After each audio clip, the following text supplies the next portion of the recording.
Hi guys, এই যে দেখেন পরিশ্রমের ফল। আসলে আজকে রাত্রে ইফতারের পরে গেছিলাম মাছ মারতে, এই সোদপুর তুলসীগালি।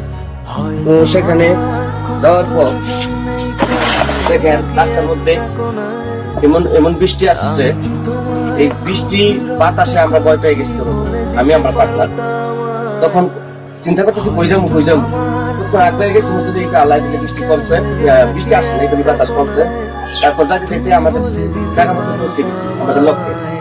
সেখানে যাওয়ার এমন বৃষ্টির নামছে, তারপর আমরা সারাদিন রোজা রাখি ইফতারি করে আইলাম, চলে ছেড়ে দিছি।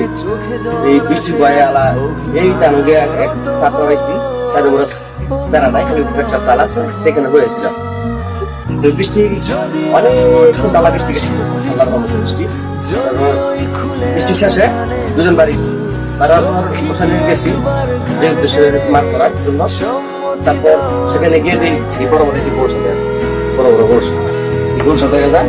তারপর কি করলাম, মাছ দিয়ে কই দেরি করিনি, আবার হালকা বৃষ্টি শুরু হইলো, একবারে নাইন মাছ দুজনে ইচ্ছা মতো দললাম। এই মেঘের বীজ যেন মাথা বাড়িয়ে রয়েছে, এই যে আল্লাহ এই ফল দিচ্ছে পরিশ্রমের ফল, দেখছেন বড় মাছ। অনেক খুশি, ঈদের বাজার করতে পারবো। গ্যাস নাই, গ্যাসের যে দাম, গ্যাসও লাগবো। জসিম ভাইও খুশি, আমিও খুশি।